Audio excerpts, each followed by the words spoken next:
Welcome to best consulting services. இன்றைக்கி நம்ம என்ன பார்க்க போகிறோம் அப்படின்னா, ஒரு பிளான் அப்ரூவல் வாங்குறதுக்கு எவ்வளோ காஸ்ட் ஆகும் அப்படிங்கிறத பற்றி தான் வந்து பார்க்க போகிறோம். ஸோ இந்த அப்ரூவல் பார்த்திங்க அப்படின்னா ஒவ்வொரு டிஸ்ட்ரிக்ட் ஏற்ற மாதிரி வந்து மாறிட்டே தான் இருக்கும்.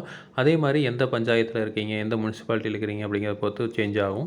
இப்போ வந்து நம்ம ஒரு முனிசிபாலிட்டியில் இருக்கிறப்போ நம்ம வந்து டிடிசிபிலேருந்து நமக்கு ஒரு பேமெண்ட் ரெசிப்ட் வந்து டவுன்லோட் பண்ணியிருக்கோம். ஸோ அதை தான் வந்து நம்ம இந்த பதிவில் பார்க்க போகிறோம். ஸோ இது வந்து ஒவ்வொரு ஏரியாவை பொறுத்தும், அதே மாதிரி எவ்வளோ ஏரியாவில் வந்து நீங்கள் எவ்வளோ ஸ்கொயர் ஃபீட்டில் வீடு கட்டுறீங்க அப்படிங்கிறத பொறுத்து மாறும். ஸோ இது வந்து உங்கள் வீடு எவ்வளோ பிளான் ஏரியாங்கிறத பொறுத்து மாறும். ஸோ இது வந்து ஒரு 1200 ஸ்கொயர் ஃபீட்டில் இந்த வீடு வந்து கட்டியிருக்கோம். ஸோ அதுக்கு வந்து அப்ரூவல் வாங்குறதுக்கு எவ்வளோ செலவாகும் அப்படிங்கிறத பார்க்குறோம். ஒரு சில டைம் பார்த்திங்க அப்படின்னா இது கான்ஸ்டன்ட் அப்படின்னு நம்ம நினச்சிக்கலாம். ஸோ 1500 ஸ்கொயர் ஃபீட்டில் இவ்வளோ செலவாகும்னு நினைக்கலாம். ஆனால் வந்து இது வந்து கொஞ்சம் சேஞ்சஸ் வந்து இருக்கும். ஸோ இப்போ இதில் என்னென்ன இருக்குதுன்னு பார்த்தீங்கன்னா, அப்ளிகேண்ட் நேமு, அப்ளிகேண்ட் நம்பரு, இது எப்போது வந்து பேமெண்ட் கம்ப்ளீட் ஆயிருக்கு அப்படிங்கிறதெல்லாம் இருக்குது. ஸோ இப்போ 6/1/2024 வந்து இந்த பேமெண்ட் வந்து கம்ப்ளீட் ஆயிருக்கு. இதில் என்னென்ன சார்ஜஸ் போட்டிருக்காங்க அப்படின்னா, ஃபஸ்ட்டு மிஸ்லேனியஸ் சார்ஜ் அப்படின்னு போட்டிருக்காங்க. அது ஒரு 19,000 போட்டிருக்காங்க. இதுக்குள்ளே வந்து நிறையா ஃபீஸஸ் வந்து இன்க்ளூட் ஆகும்.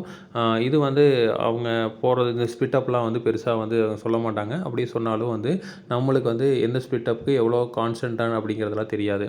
அடுத்தது பார்த்திங்க அப்படின்னா, நம்ம சிஎன்டி வேஸ்ட் கலெக்ஷன் சார்ஜஸ் வந்து போடுவாங்க. ஒரு சில டைம் போடுவாங்க, ஒரு சில டைம் போட மாட்டாங்க. இது வந்து இப்போ இந்த இதுக்கு அப்ளிகேஷனுக்கு வந்து போடலை. அடுத்தது வந்து ஸ்கூட்னி ஃபீஸ் வந்து ரூ. 500. அதாவது நம்ம அப்லோட் பண்ணுற பிளானை வந்து சரி பார்க்குறக்காக வந்து ஒரு ரூ. 500 வந்து கட்டணும். இதுதான் வந்து இப்போ இந்த ஸ்கூட்னி ஃபீஸ் வந்து வேண்டியதில்லை அப்படின்னு சொல்லியிருக்காங்க செல்ஃப் சர்டிஃபிகேஷன் ப்ரோக்ராமில். அடுத்தது வந்து பார்த்திங்க அப்படின்னா, இன்ஸ்பெக்ஷன் ஃபீஸ் ஒரு ரூ. 500. ஸோ இந்த இன்ஸ்பெக்ஷன் ஃபீஸும் இந்த செல்ஃப் சர்டிஃபிகேஷன் ப்ரோக்ராம் இல்லைன்னு சொல்லியிருக்காங்க. ஸோ இதுக்கு பதிலாக வந்து வேறையில் வந்து ஆட் பண்ணிக்குவாங்க. அடுத்து வந்து சென்டேஜ் சார்ஜஸ் அது இல்லை. அடுத்து வந்து வேக்கண்ட் லேண்ட் டேக்ஸ், அதாவது காலி இட வரி வந்து நம்ம போடுவாங்க.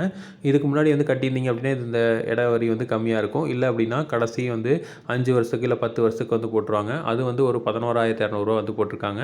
அதுக்கு 10% வந்து லைப்ரரி செஸ் வந்து போடுவாங்க. ஸோ வேக்கண்ட் லேண்ட் டேக்ஸ்லேருந்து 10%, அப்போ வந்து 11,200 10% அப்படிங்கிறப்போ 1,120 வரும். ஸோ அந்த 120 வந்து போட்டிருக்காங்க. அடுத்தது வந்து கிரவுண்ட் ஃப்ளோருக்கு வந்து பிளான் அப்ரூவல் சார்ஜஸ் வந்து ஒரு 4,290 வந்து போட்டிருக்காங்க. அடுத்து ஃபஸ்ட் ஃப்ளோருக்கு இல்லை, செகண்ட் ஃப்ளோருக்கு இல்லை, தேர்ட் ஃப்ளோருக்கு இல்லை. அடுத்து வந்து டெம்பரரி ஷெட் ஏதாவது இருந்ததுன்னா போடுவாங்க, அதுக்கும் இல்லை அப்படின்னு போட்டாங்க. அடுத்து வந்து எக்கனாமிக்கலி வீக்கர் செக்ஷனாக இருந்ததுன்னா அதுக்கு ஒரு அமௌண்ட் போடுவாங்க. ஸோ அதுவும் கிடையாது. அடுத்து வந்து டெவலப்மெண்ட் சார்ஜஸ் அப்படின்னு ஒன்று போடுவாங்க. அது வந்து பார்த்திங்க அப்படின்னா ஒரு 12,225 போட்டிருக்காங்க. இது வந்து முனிசிபாலிட்டி டெவலப்மெண்ட் சார்ஜஸ் வந்து சொல்லுவாங்க. அடுத்து வந்து rain water harvesting, security deposit, structure டெபாசிட்னு சொல்லி ஒரு 1,000 வாங்கியிருக்காங்க.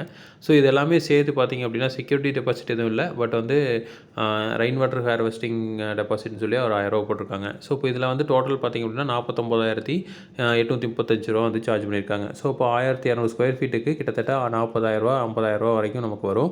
மினிமம் சார்ஜஸே இந்த அளவுக்கு வந்துடும்.